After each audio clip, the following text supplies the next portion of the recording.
इसका मतलब ये नहीं है कि वो कोरोना का पेशेंट है। फैसल साहब, ये बताइएगा कि जो अभी at this point in time अमवात की शरह है, अगर इसी मौसम, इसी वक्त, इसी तारीख को पिछले साल की शरह से कंपेयर किया जाए तो क्या अमवात की शरह सेम है या इसमें इजाफा हुआ है? हमने जो है वो अप्रैल के महीने के जो शुरू के 13 दिन हैं वो हमने पिछले साल के और इस साल के कंपेयर किए, तो हमारे पास नंबर ऑफ डेथ्स जो रिपोर्ट हुए हमारे पास जो आई हैं डेड बॉडीज, उनमें 70% इजाफा है। मतलब पिछले 70% साल हमने इजाफा है? 1 अप्रैल से लेके 13 अप्रैल तक 230 मैयतें हमारे पास लाई गई थी, और इस साल जो है 1 अप्रैल से लेके 13 अप्रैल तक 387 लाशें हमारे पास आई हैं, और ज्यादातर ओल्ड एज थी। राइट तो फैसल दीदी साहब, इसके अंदर तो फिर क्लियरली एक इंडिकेशन आ रही है, जिस तरह डॉक्टर साहब भी कह रहे हैं, आप भी फरमा रहे हैं कि इसके अंदर पॉसिबिलिटी हो सकती है।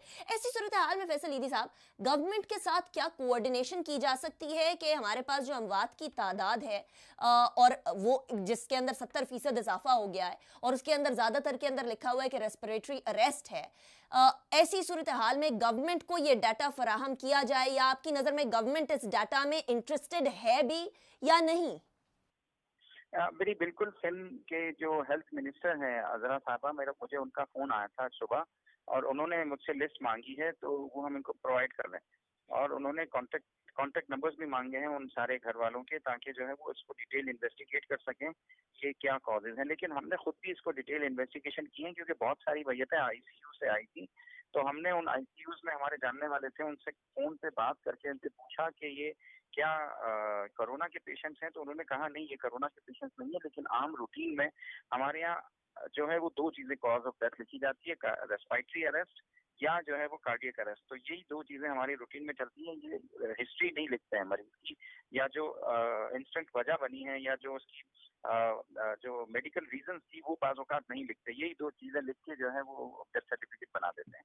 राइट। तो उन्होंने भी हमें कंफर्म किया कि ये कोरोना के नहीं थे, और इससे कंफ्यूजन क्रिएट हो रही है, तो इसीलिए जो है वो हमने उनसे इन्वेस्टिगेट की थी कुछ मैयतों की, तो हमें ये तस्दीक मिली। राइट, ठीक। अच्छा, डॉक्टर शाज़ली, क्या आपने जिस तरह फरमाया थोड़ी देर पहले कि हमारे जो भी मैयत सामने आती है उसका टेस्ट हो सकता है, लेकिन जिस तरह फैसल ईदी साहब भी कह रहे हैं, आपको भी ये बात मालूम है कि हमारे पास टेस्टिंग किट्स इतनी नहीं है, हम तो अपने जिंदा लोगों की सिर्फ 80,000 लोगों की टेस्ट कर चुके हैं और इससे ज़्यादा नहीं कर पाए। ऐसी सूरत हाल में क्या कोई और तरीका है कि जिससे बताया जा सके कि इस पर्सन को या इस मैयत को जिंदगी के अंदर कोरोना था या हुआ होगा, जिसकी वजह से ये मौत वाक़या हुई? क्या कोई तरीका है, चाहे 100% करेक्ट ना भी हो लेकिन 100% के करीब करीब हो? देखिए, उसमें अनयूजुअल चीज़ें होती हैं कोरोना में ना। कोरोना में जो मरीज़ है, एक दिल का मरीज़ है, वो भी अपने नॉर्मल चल रहा होता है, दवाइयों पे चल रहा है, एक जिगर का है, एक गुर्दों का है। जब उनमें कोई अनयूजुअल चीज़ें हो जाएं तो, और वो जब मरीज़ के लवाकीन उनको लेके आए कि ये तो ठीक थे, इनको कुछ भी ऐसा नहीं था, और सडनली ये हो गया है, तो आप उसमें फिर डेफिनेटली डेथ में जाते हैं, कॉज ढूंढने लगते हैं। उसकी एग्जांपल मैं आपको सिंपल आज के प्रोग्राम में, कल में आप देख लें कि निश्तर मेडिकल जो यूनिवर्सिटी थी, वहाँ पे जो डॉक्टर्स मुतासर हुए वो गुर्दे के मरीज से हुए थे। सही। तो इसका मतलब है वो गुर्दे का मरीज भी कैरी कर रहा था कोविड। अगर खुदा ना खास्ता इस तरह का मरीज फौत हो जाता है तो ये अनयूजुअल सर्कमस्टेंस बन जाती है। तो ये आप पता लगा सकते हैं, उनकी फैमिली से पता कर सकते हैं, डॉक्टर्स हिस्ट्री लेते हैं।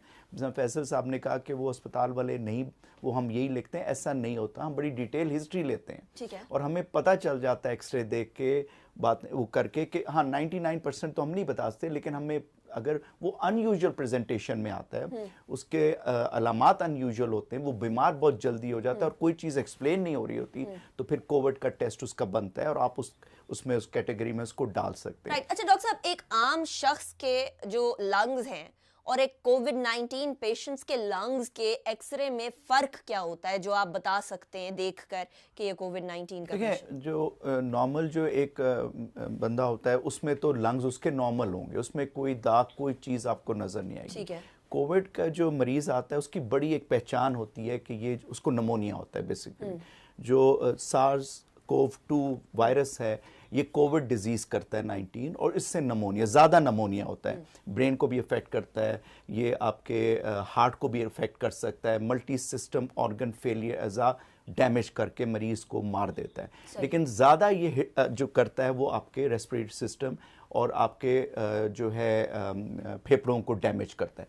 उसकी एक ख़ास पहचान होती है कि ये मरीज़ आया है, जिस तरह अब तो हम देख लेते हैं एक्सरे करा के कि ये मरीज़ की ये पहचान 99% नहीं है, लेकिन हमें पता चल जाता है ये बड़ी अनयूजुअल प्रेजेंटेशन है। किसी भी मरीज़ की इस मौसम में निमोनिया होने की बड़ी अनयूजुअल पिक्चर हमें नजर आ जाती है, पता चल जाता है। तो बहुत सारे हम केसेस देखते हैं जिसमें हमें ये भी पता होता है कि कोविड-19 नेगेटिव है, लेकिन मरीज को निमोनिया है, मरीज को हमें लगता है क्लिनिकली जजमेंट है कि ये कोविड-19 ही है, क्योंकि ये जरूरी नहीं है कि सारे टेस्ट जिनमें किए जाएं वो पॉजिटिव ही हैं। एंड अनफॉर्चुनेटली दुनिया में ऐसी मिसालें भी मिली हैं जहां टेस्ट भी फॉल्टी है। उसको हम कहते हैं कि फॉल्स पॉजिटिव या फॉल्स नेगेटिव में एक मरीज को है, क्लिनिकली हमें पता है, लेकिन जब हम टेस्ट कराते हैं वो नेगेटिव आ जाता है। इसका ये मतलब नहीं है कि उसको कोविड नहीं है, लेकिन वो टेस्ट की अपनी फॉल्ट है। टेस्ट 99-100% सेंसिटिव या स्पेसिफिक नहीं होता।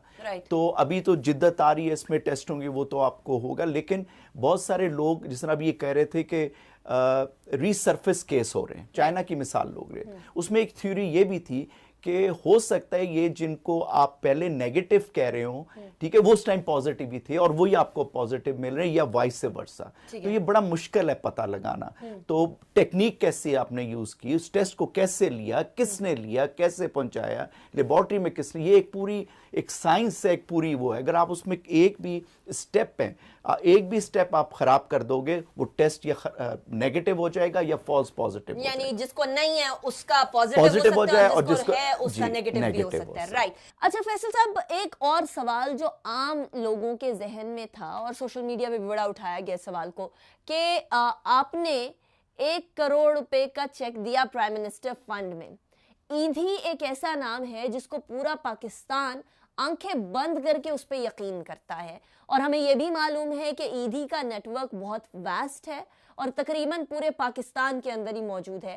कई ऐसी जगहों पर जहां शायद गवर्नमेंट की मशीनरी भी ना पहुंचती हो, वहां ईदी के रजाकार मौजूद हैं, ईदी के लोग मौजूद हैं। ऐसी सूरत हाल में फैसल साहब, आप वो 1 करोड़ रुपए खुद से भी तो आवाम पे स्पेंड कर सकते थे, ऐसी जरूरत क्या पड़ी कि वो प्राइम मिनिस्टर फंड में देना पड़ा? हाँ बिल्कुल, हमने कोरोना की जो इशू चल रहा है उसमें जो गवर्नमेंट का फंड है उसमें हमने मदद की है, और डे 1 से जो है वो हम फेडरल हो या सूबाई हुकूमत है उनके साथ काम कर रहे हैं। कोरोना की जब से इमरजेंसी डिक्लेयर हुई है या पहला सबसे पेशेंट आया था, उस दिन से ही जो है वो हम इस फील्ड में इन लोगों के साथ काम कर रहे हैं। हमारा पूरा नेटवर्क इस पर्पज के लिए हमने डेडिकेट किया हुआ है, तो हम वो काम तो कर ही रहे हैं। तो लोगों को जो ये अपोजिशन है कि हम नहीं कर रहे, मतलब हर शख्स का जवाब ये है कि हम फील्ड में मौजूद हैं और डेली 24 घंटे बुनियादों पे जो है ना हम काम कर रहे हैं तमाम गवर्नमेंट्स के साथ। और फेडरल गवर्नमेंट के साथ, फेडरल गवर्नमेंट को जो हमने चंदा दिया है उसमें अगर कोई जो है वो अगर नाराजगी भी करता है, तो मुझे उनसे ये सवाल, मेरा उनसे ये सवाल है कि क्या हम गवर्नमेंट के बगैर ये काम कर सकते हैं, लोगों की मदद कर सकते हैं?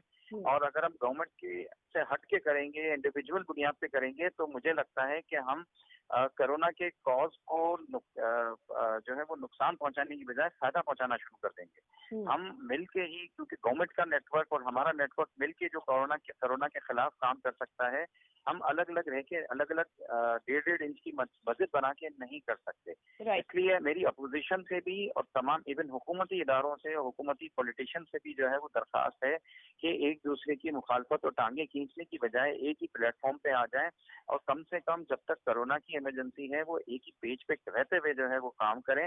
इसके बाद जब कोरोना की इमरजेंसी निमट जाए, फिर भले एक दूसरे के गिरबान पकड़ लें, एक दूसरे को नेब के जरिए गिरफ्तार करवा लें या कुछ भी कर लें, लेकिन अभी जो है वो लड़ाई का टाइम नहीं है। Very interesting point and very valid point as well Faisal Edhi sahab. अच्छा, एक और सवाल जो उठता है, आपने फरमाया कि गवर्नमेंट यानी हुकूमत और अवाम मिलकर काम नहीं करेंगे और बिलखुसूस आप जैसी तंजीमें जो हैं वो मिलकर काम नहीं करेंगी तो किसी भी तरीके से कोरोना वायरस से लड़ना पॉसिबल नहीं है। 100% अग्रीड।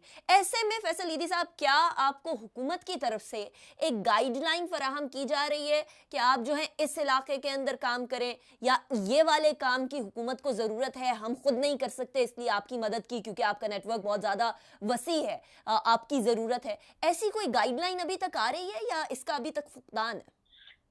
गवर्नमेंट बिल्कुल हमारे साथ मुकम्मल ताउन कर रही है, चाहे वो फेडरल गवर्नमेंट हो या सूबाई हुकूमतें हों, और इनके ताउन के बगैर हमारा काम चल नहीं सकता।